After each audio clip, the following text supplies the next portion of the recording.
The Fabulous 413 podcast is funded by Ski Sundown in nearby New Hartford, Connecticut, featuring a new quad chairlift with a synchronized conveyor. Hours and ticket information at skisundown.com. Winter made better. Welcome to the Fabulous 413. I'm Khalees Smith. And I'm Monty Belmonte. Later in the show, break out your wallets and get ready to empower the youth of America because it's Girl Scout cookie season. And we'll be speaking with Theresa Lynn and Dana Carnegie from Girl Scouts of Central and Western Mass, and even our own chief engineer of television here at NEPM, Chris Schwantner, about the cookie drop. But first, a search is on, and your business might just be the triumphant emerging economic story that the Boston Globe is looking for. We keep getting bumped around with our show this week because of the Jimmy Carter funeral start time. So. Got it. Got it. Well, thank you for the opportunity. Yes. It's an honor to be bumped around for his sake. I know. It's just our initiative and Jimmy Carter. No big deal. Right. The last few years haven't always been the best of times, economically or otherwise, but businesses big and small have been finding ways to adapt and find financial success despite a tough economic landscape. And the Boston Globe, in partnership with the data company Statista, wants to recognize businesses that are driving economic growth across the region. Companies that made the new fastest growing list will be part of a feature on bostonglobe.com in spring of 2025, with the highest ranked businesses also appearing in an upcoming issue of Globe magazine. Is your company one of New England's fastest growing businesses? If your company has experienced significant revenue growth in the past few years, now is your chance to apply to be included in their inaugural list. And joining us to talk about the list is Michelle Maicone, Senior Vice President of Innovation and Strategic Initiatives for Boston Globe Media. Thanks so much for joining us. Hi, Monty and Khalees. Thank you for having me. Pleasure. Yeah, our pleasure. So we looked at some of the requirements for these businesses and some of the revenue goals compared to 5 years ago in 2020, which, as everybody knows, was a fantastic revenue year business-wise with everything that went on. Well, I mean, we say that, but at the time, I was working for an online company, and we are strictly online, and the boost that we had in 2020 was unreal. That's a good point. So is that what you're looking for, Michelle? Could it be an online company just based somewhere in New England as opposed to like a brick and mortar company? Absolutely. I think the purpose of this whole fastest growing companies list is to highlight businesses we might not know about, but have been really growing despite economic conditions, as you might say. And we want to highlight that. I think there's maybe smaller businesses or businesses that do B2B. So you don't know their name, but they've been doing really amazing things. We really believe that the Boston Globe should highlight everything going on in the state. And we have Boston in our name, but we really care about Western Mass. And we want to make sure we get the word out that if your company's growing, we want to talk about it. We want to share it with people. We want to help you get the word out. At local business weeds in the economic concrete of life. Yes, right. And maybe some of the weeds in Western Mass are a little smaller than the ones in the Boston-ish area.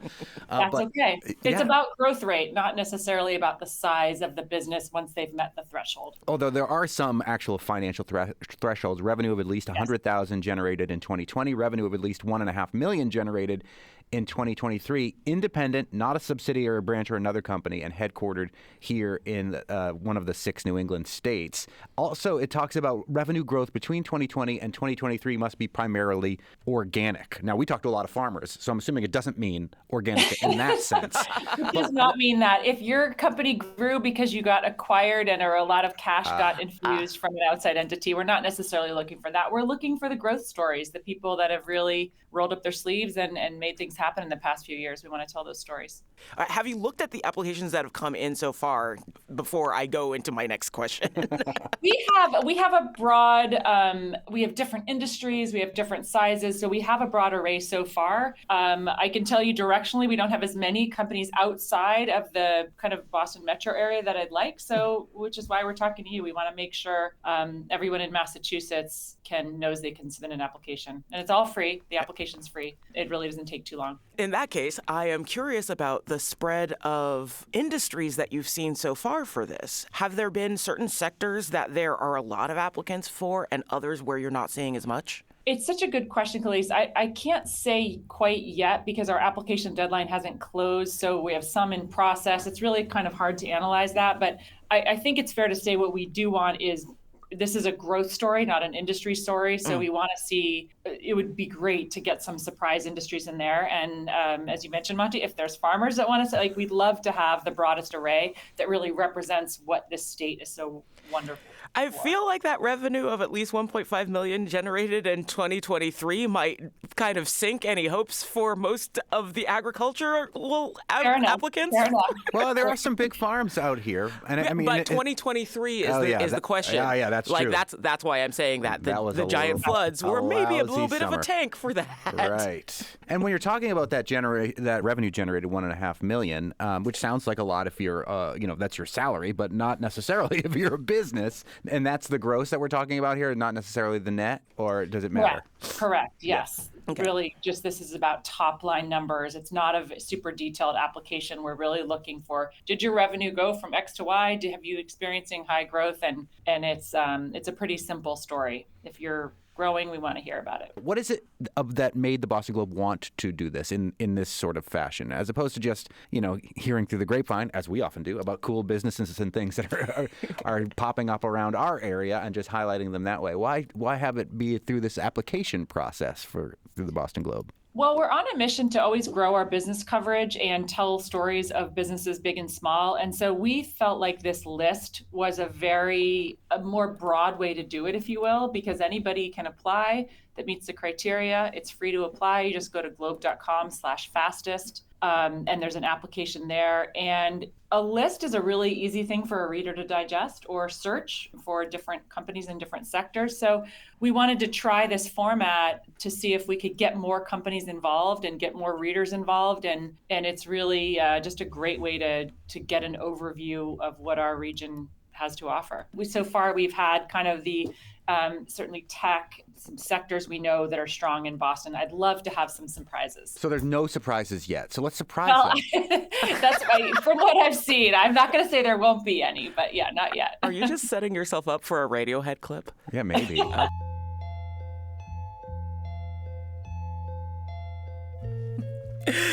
Coming up, more with the Boston Globe's Michelle Micone about the Globe's quest to learn about the fastest growing businesses in New England. But also about the wicked fun job Michelle had before making the leap to the Globe, working with toy maker Hasbro. Making her the envy of all of us in this room. To celebrate the kid of all of us as well. And speaking of kids, it's Girl Scout cookie season. And later in the show, we'll talk with Theresa Lynn, Dana Carnegie, and Chris Schwantner about this weekend's cookie drop. You're listening to the Fabulous 413 on 88.5 NEPM.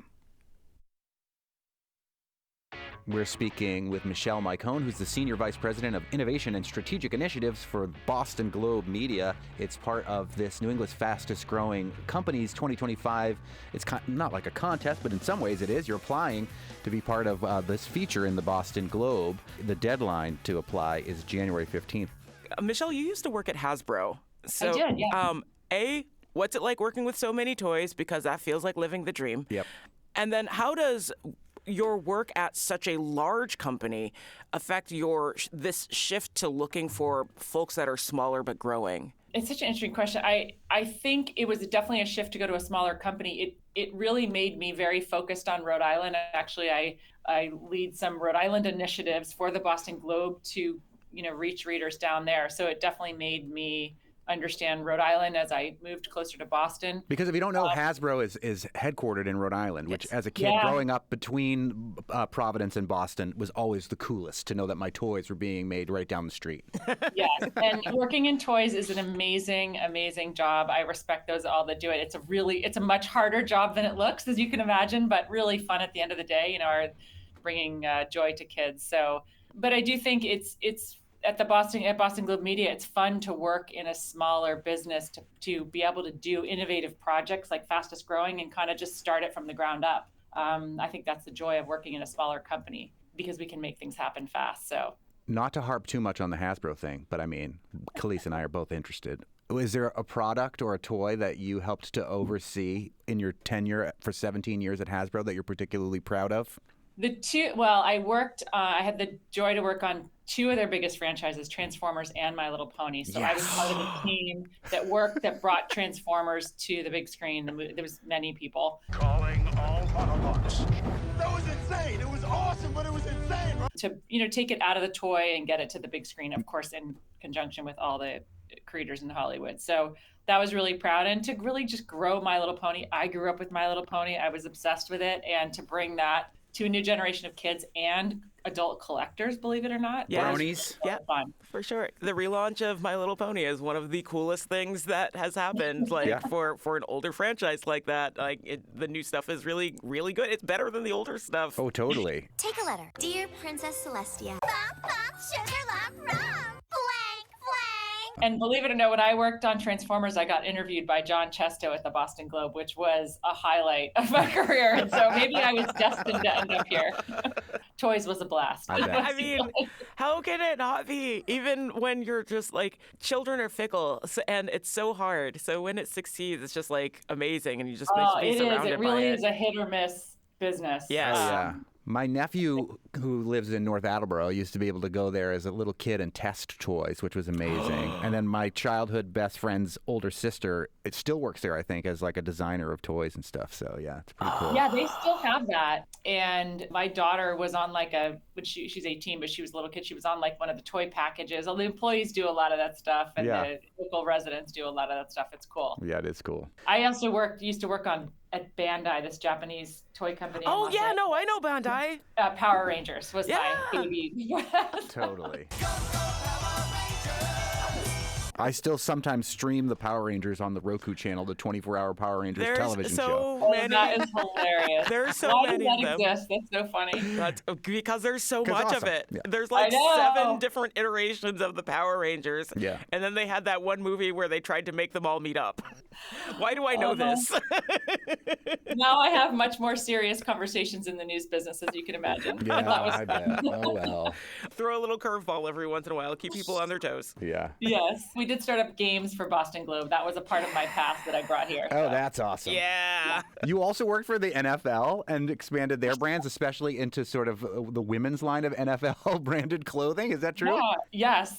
Yes. I've had a very kind of eclectic career, but I think in the NFL gave me a bug in media, which is how I ended up at Boston Globe. I really just enjoyed the media space, even though I was doing a different job. So the media's changed so much. It's never boring. We're constantly looking for new ways to get information in front of people, and you both know it's fun. It's challenging but fun. Are there things that you're learning about through the Boston Globe from the sort of legacy end of things, the newspaper person that's out there with the notepad, beating the pavement, versus what you're bringing to it, which is kind of it seeming more of the digital, more of the 21st century parts of creating media? Do they still have pavement pounding, paper toting? I'm sure they do. I'm not out there with the reporters, unfortunately. I think that'd be fascinating. I think what hasn't changed is the one-on-one gathering information, talking to people one-on-one is still how people gather information and facts and tell stories. The delivery system has changed. I'm much more focused on digital, and lots of people are focused on print, but really the information gathering, one-on-one combat, if you will, has not changed. That's still really, really important. And this team, the reporters here, are excellent at it. I know that every company is different, but since you've worked so much in brand strategy and brand growth, is there advice that you would give to smaller businesses who don't necessarily meet this criteria so that maybe for next year's crop they might be able to apply? Yeah, it's a great point. I think to give us feedback via email or on our site, we'd love to know if your company doesn't meet this threshold, but you think there's a small business story to be told. We'd love to know that that's a gap, because we could do another list or we could do another feature that tells that story. We're experimenting with these thresholds but we'd love to know that. We take the input very seriously and would love that information specifically. We're speaking with Michelle Mycone, who's the Senior Vice President of Innovation and Strategic Initiatives for Boston Globe Media, who right now are accepting applications for New England's fastest growing companies of 2025. It'll be featured on the Boston Globe's website in the spring and in the Boston Globe magazine as well. And again, if you have made revenue of at least $100,000 in 2020 as a small business or a growing business, and then revenue at least $1.5 million in 2023, independent, not a subsidiary, and located,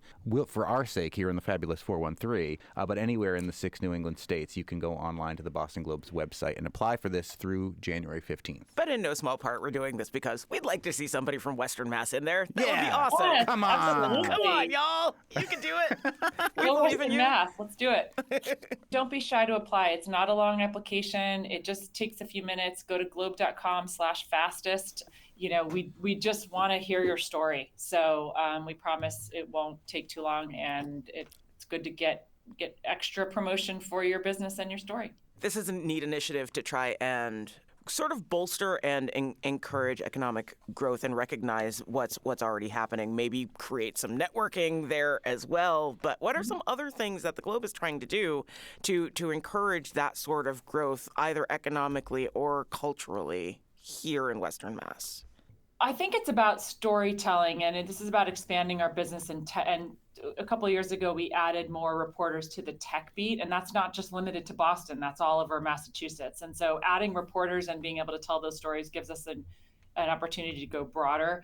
I don't know what stories they're reporting on today, but us knowing about it is really important. And while, you know, we're headquartered in Boston, I think people telling us what's going on, writing in, sending us an email, if it's an appropriate story, we'll cover it. I think there's a desire to be there, and we know we have readers in Western Mass that want to read all about the region. So we want to cover it. We need to be informed, and would love to just do more. And this is, I think, extending this to all of New England is one of the first steps. But we just want to hear from people. I'm going to give you a shameless and uncalled for prompt, Michelle, about this. Khalees and I just went on a tour in Pittsfield of this company called Blue Q. Yes. Which, if Okay. you've ever seen a pair of They're the socks that has a coolest. cat on it and the F word, the likelihood that yet. it came Yeah, from that's them cool. and was created out of Pittsfield, Massachusetts, and they definitely meet your their They income definitely meet your requirements. minimum. So yeah, that'd be.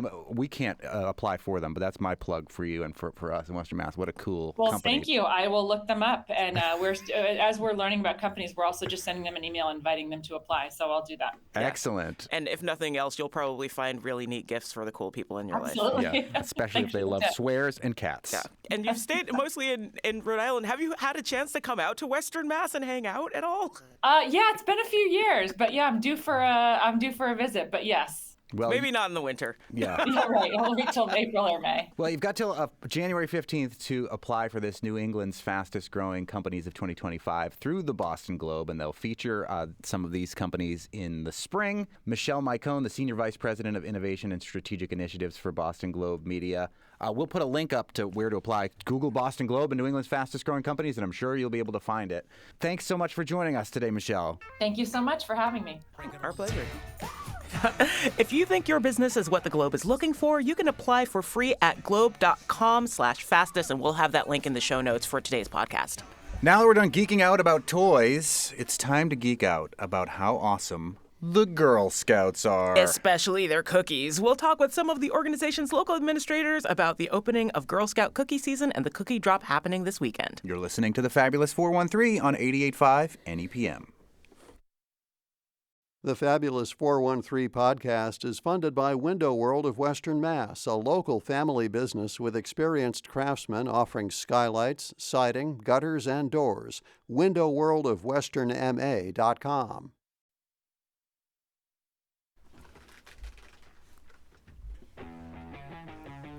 Welcome back to the Fabulous 413. 32,629 cases of Girl Scout cookies are coming to Western Mass this weekend, putting an early end to your New Year dietary habits. The annual Girl Scout Cookie Drop is this Saturday, January 11th. With do-si-dos, Thin Mints, Tagalongs, Samoas, and other favorites, the Girl Scout Cookie Program is the largest girl-led entrepreneurial program in the world, with Girl Scouts of Central and Western Massachusetts serving over 5,000 girls and non-binary scouts as well, from 5 counties in Central and Western Massachusetts. And it all gets rolling with the annual Cookie Drop. Saturday, hundreds of Girl Scouts, troop leaders, staff, and volunteers from across Central and Western Mass will descend on central locations in Springfield, West Springfield, and places like Townsend and Worcester that we don't usually talk about to unload the initial run of 32,629 cases, which is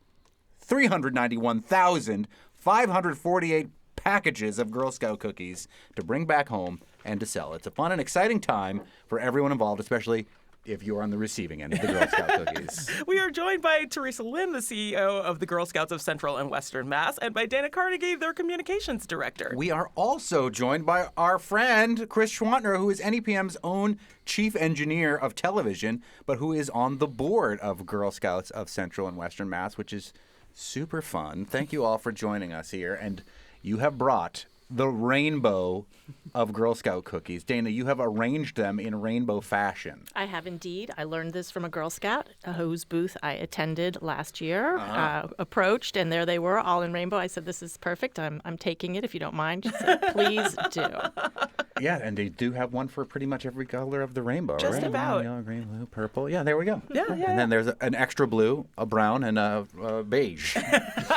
More cookies the merrier. More colors the merrier. There's only so many. Like, they're trying to make them bright. They're trying to make them noticeable. And when new ones come along, we have to figure out where in the rainbow they fit. Yeah, and I think we're going to talk more about the cookies themselves in a little bit, but let's talk about the Girl Scouts themselves. Now, Theresa, you're relatively new to the Girl Scouts of Central and Western Mass. You're the CEO. Tell us what brought you to our Girl Scouts here in Central and Western Mass. Well, there's no better cause right now, I think. I think girls right now, if you look at the mental health statistics, if you look at the isolation, they are really, really struggling. And I think all girls, Girl Scouts is for all girls, and that's part of why I'm here. If you have girls that have barriers to participation, whatever they may be, that could be transportation, it could be cultural things about joining groups, it could be economic, that Girl Scouts really is for everyone. And we're trying to reach all the girls in the region. It's one of the things that I've always loved about the organization, because I also was a Girl Scout when I was young, but my troop was run out of the local mosque. Like, the Nation of Islam ran our Girl Scout group. And it's like, it is so cool that happened. It's not like we weren't the only one, but the only one I know of who had a troop like that.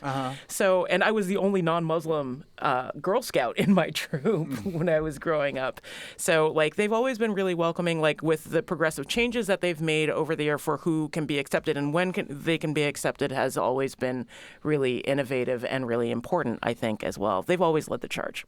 Yeah, I've been poking around about the history of the Girl Scouts in preparation for this. And, Martin Luther King, who we'll celebrate on Monday, lauded the Girl Scouts at the time for being a beacon of integration. The Girl Scout pledge has been able to be morphed to whatever your particular religious or non-religious beliefs may be. So you mentioned that, this is... And gender conformity. Gender, yeah, that's another big thing, too, where, people who identify as girls are allowed to be Girl Scouts. Is that still indeed the case? Yes. Theresa? Yep. Yeah. That's still the case. Yep. What is it that, I know you said this is an important type for girls, but what makes you want to be the leader of an organization? Like, what brought you to here? What were you doing before this? So before this, I worked at the United Way. So you're sort of at a different angle of the work. You're funding organizations to do the really good work. And before that, I worked at a children's literacy program. So my heart is really with kids, and especially kids who face obstacles and whose lives need the supports that a lot of other kids enjoy. So sort of leveling the playing field.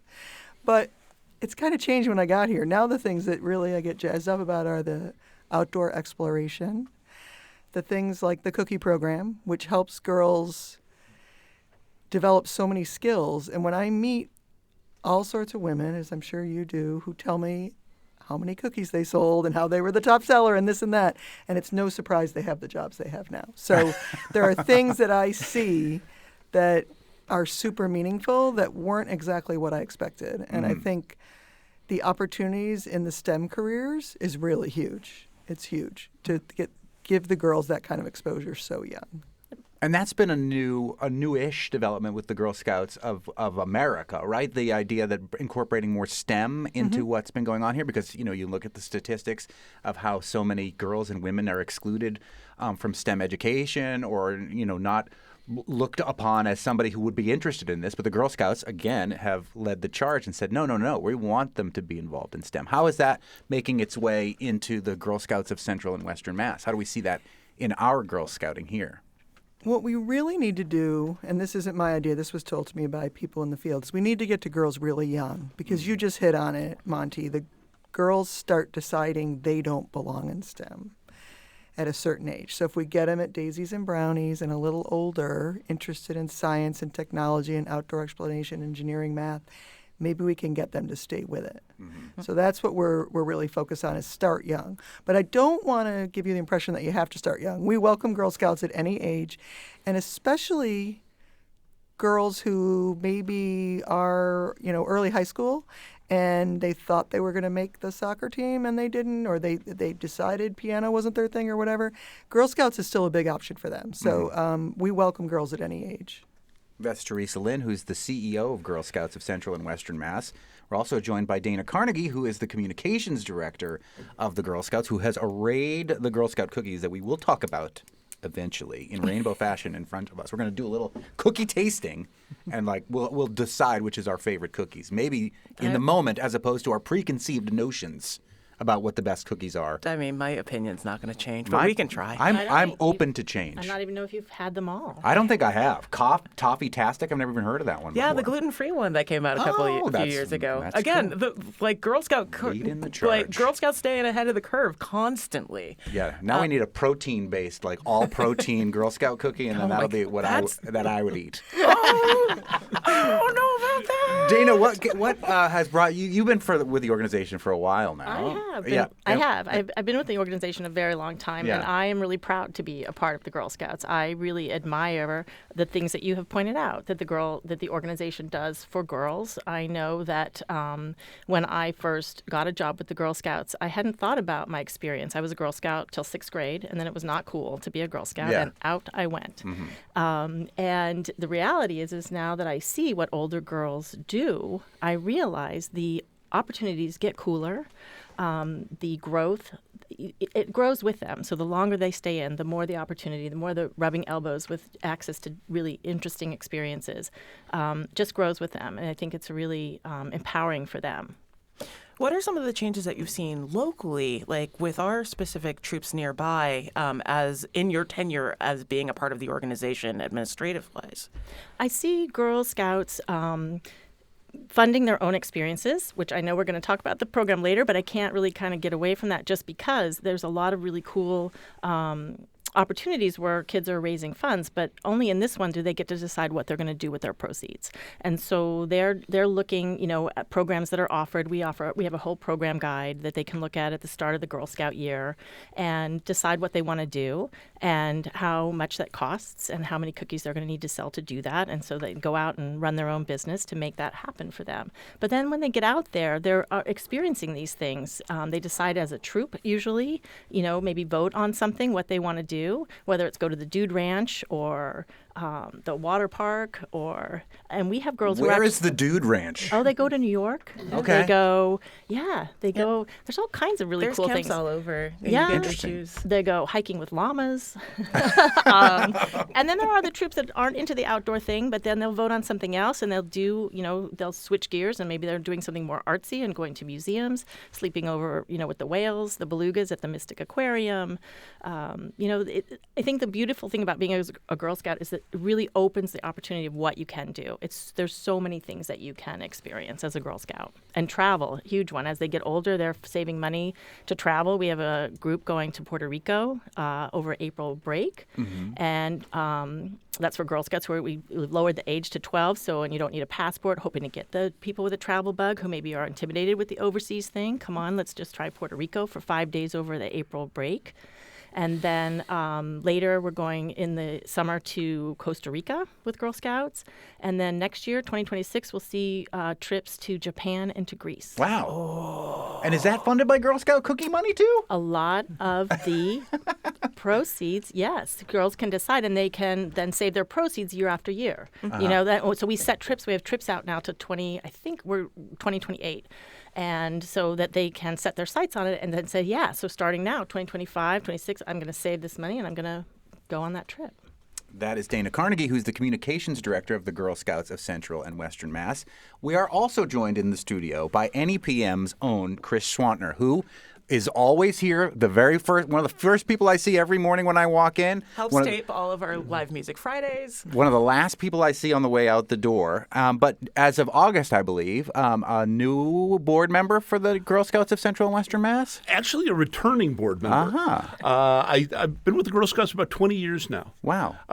Back in 2005, a former co-worker here was also a lifetime Girl Scout, and she knew my daughter was just about Daisy age, and is like, hey, we need some help at the Girl Scouts.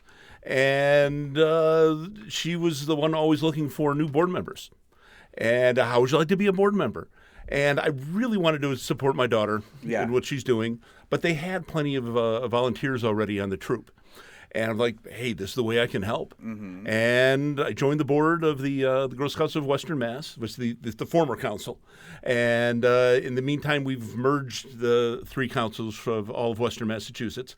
I was part of that endeavor as well. That was a fun 2-year project. Yeah. Bringing you got to merge WFCR and WGBY, and you got to merge the Girl Scouts. To merge the Girl Scouts. All I've been doing those 20 years is bringing things together. Merging and merging and merging. Merging and merging. You're old hat at this now. It was a great project, and now I've returned to the board.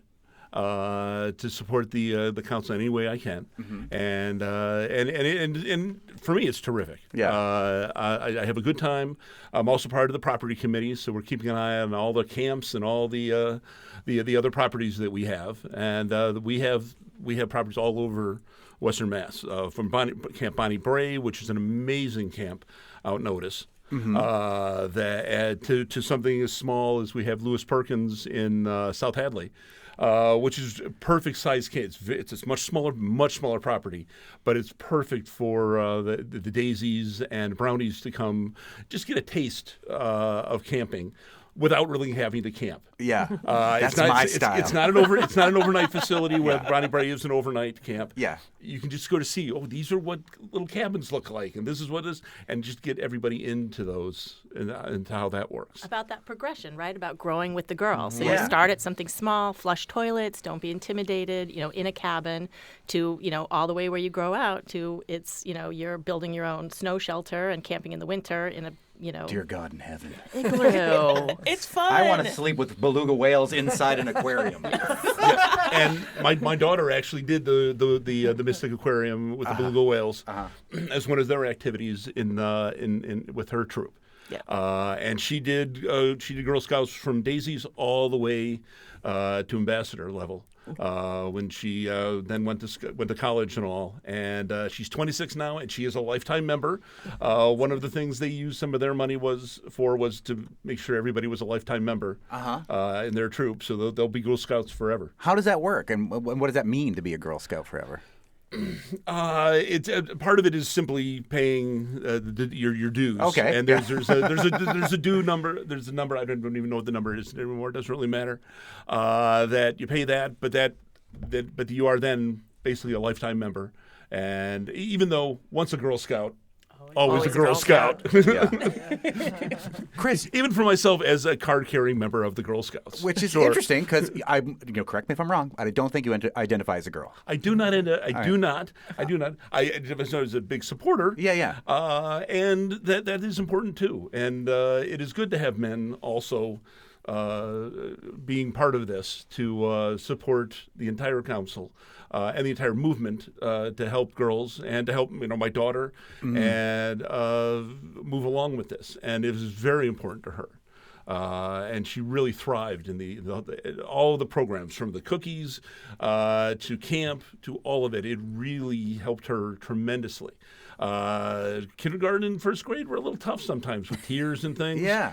She doesn't cry anymore. I mean, when she trips in something, sure, but nothing brings her down anymore. Right. She has the confidence, the character, and the courage, everything that Girl Scouts strive for. She has gotten in abundance now. That's so great. And that is Chris Schwantner, who's our chief engineer of television here at NEPM, but who's also on the board, once again, of the Girl Scouts of Central and Western Mass. I feel like for people who only really know the organization through some of the PR things that have happened and the cookies, like they may not necessarily know the history of the organization, which is, again, over a century old at this point, going into I think 115 years this year. 112, somewhere around there. Can we have a brief rundown of how the Girl Scouts came into existence, including apparently their inspiration by Teddy Roosevelt? Who's going to take that one? Dana Carnegie? So, thanks. Oh, I asked Stumpers. Well, the organization was started by a woman named Juliette Gordon Low, who really was a pioneer and way ahead of her time. 1912, before women had the right to vote, she was getting girls outside, which really, literally, they had to hide. They were playing basketball in their bloomers in cordoned off courts because nobody could see them doing that, and really investing in wanting girls to see that they could be whatever they wanted to be. And it was at a time where that just was not the norm. So that's where she really was a pioneer and stepping out in front of it. She started in Savannah, Georgia, with a very small group of Girl Scouts and expanded it from there. And now it's international.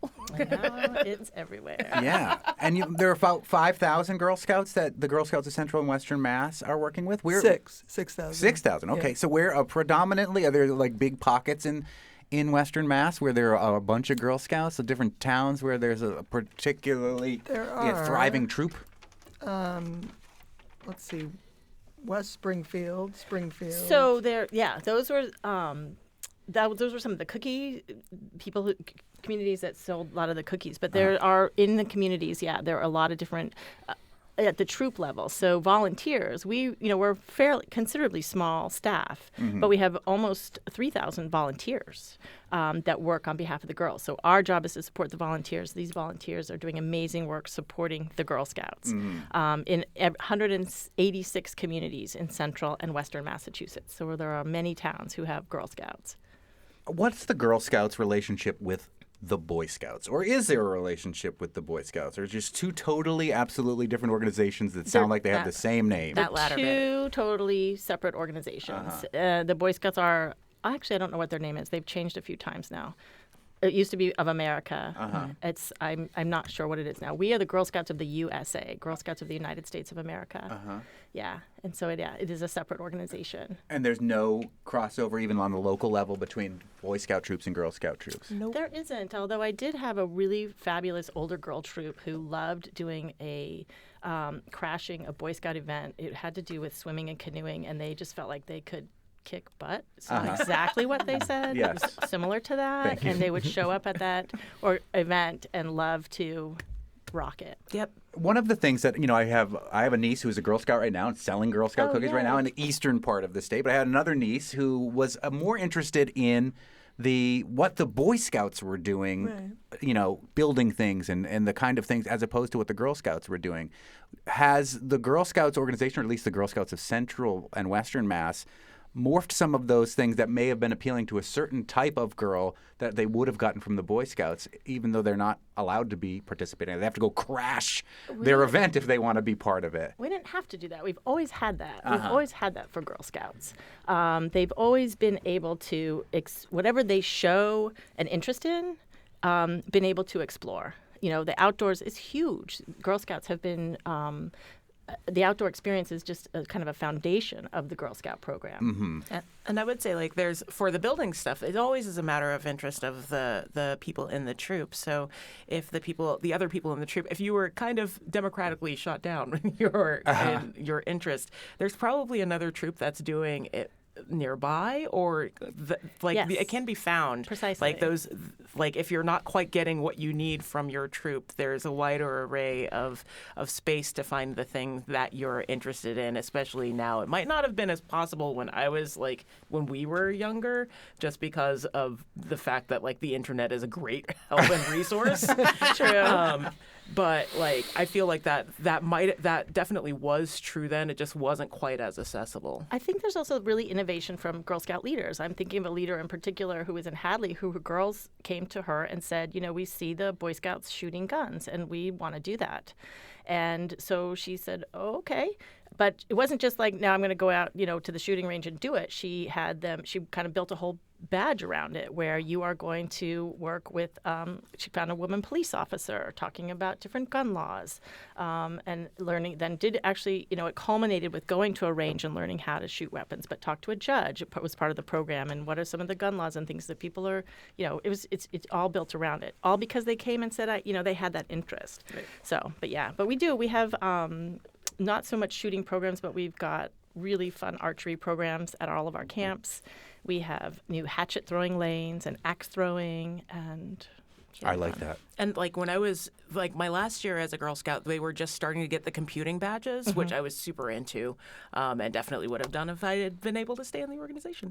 Yeah. Well, that's another way we could use volunteers. So we have troop leaders that you know who they are, but the volunteers who bring special skill sets, like the ones that you're talking about, and it's not as big of a time commitment. So if there's anybody out there that wants to lend their special skill to a troop, we have high need. And you could have badges. And you would get a badge. With your special skill set. That's pretty fun. Yeah. All right, well, we're here to talk about Girl Scout cookies. So everybody who's We're in also here to talk about Girl Scout cookies. Yes, and the big cookie drop is happening this Saturday. So anybody in the NEPM building who wants Girl Scout cookies, come to our studio right now, and we will do a great cookie tasting and an unveiling, and we will talk about cookies that are on the chopping block for 2025 and what this cookie distribution means for the girls of the Girl Scouts of Central and Western Mass. We are speaking with the CEO of the Girl Scouts of Central and Western Mass, Theresa Lynn, the Communications Director, Dana Carnegie, and NEPM's own Chris Schwantner, who is on the Girl Scout board. More with them coming up next. You're listening to the Fabulous 413 on 88.5 NEPM.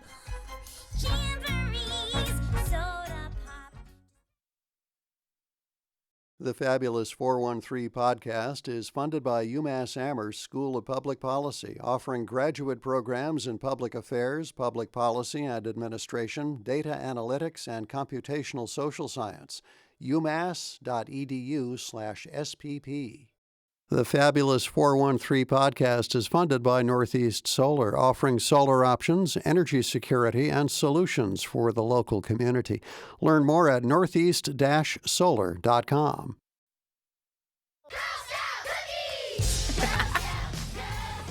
There's a song for everything. This is looks like an official Girl Scouts of the United States of America Girl Scout cookie anthem that I found.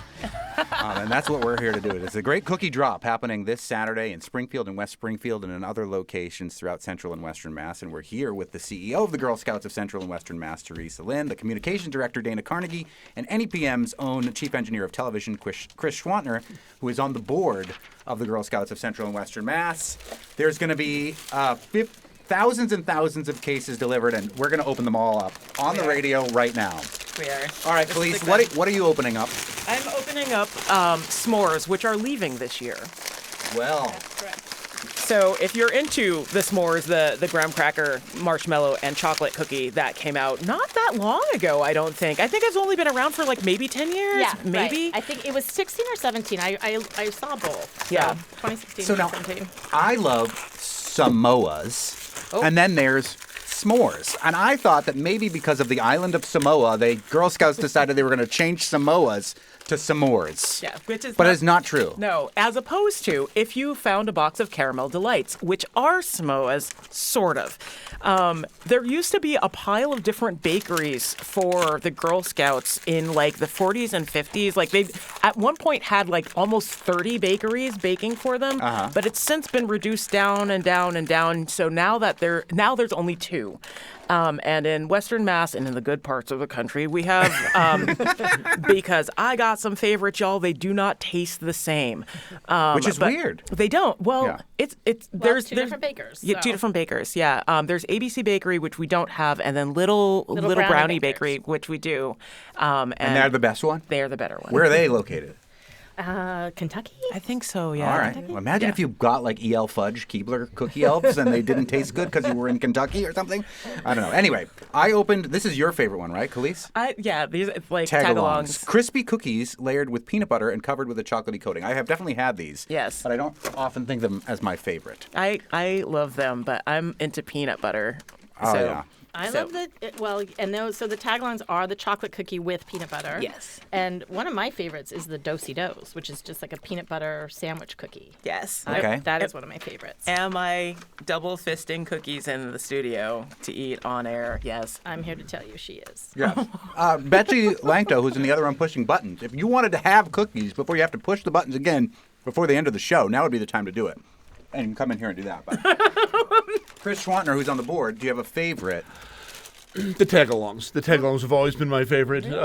And then the Do-si-dos. But the Adventurefuls, which are fairly new, aren't bad. They're the ones, let's see, caramel-flavored cream and a hint of sea salt.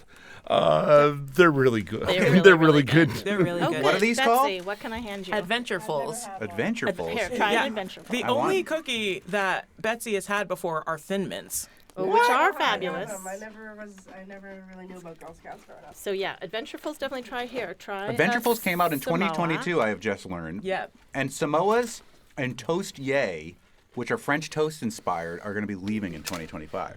So does that mean No, you cannot just get them? Tostiers. So s'mores, not Samoas. Right. There Oh, would be s'mores public and Tostiers. outrage Yes. if Samoas left. She's Yeah, that'd be Khalees is bad. right. They're my top. And so and s'mores that we have here, this this will be their last year. And the Tostiers are an ABC Baker cookie, so other councils, so that you won't have an opportunity to. And if you're from around here, you won't miss those because you haven't had them. Right. Okay. So They're the French toasty, like cinnamony ones. So we don't have to worry about them anyway. We can't get them now. Correct. All right, good. So the only one, if you think you love the s'mores, not Samoas, Correct. get them while they're Yes. hot this year. Yes. Last year. Head out early and get them early because when they're gone this year, they'll be gone. Right. But there's even there's a gluten-free option, the Toffee-tastic, There it which is. is actually quite good. I like All right, it I'm gonna because try it's it. kind of shortbready. Yeah. And this is again, Girl Scouts were out and about and listening to their consumers, and they were telling them that, hey, I really want a gluten. Why don't you have gluten free? I can't buy your cookies because I need gluten free. So they go back to their peeps and they get it, and that's how we got a gluten free cookie. Again, cutting edge. We Right? should have had a dairy farmer on at the same time. We really messed this up. That's really would have been wise. Theresa Lynn, who is the CEO of the Girl Scouts of Central and Western Mass, do you have a favorite Girl Scout cookie? I do. I love Lemon Ups, and they have messages, which I love as well. I love it. Yeah, the one that that she held up says, I'm a risk taker, Yeah. I'm a leader. Yeah. I'm a go-getter. They're Wow. cute. I've never I seen am an great. innovator. They're an option for people who don't love chocolate, like me. Yep.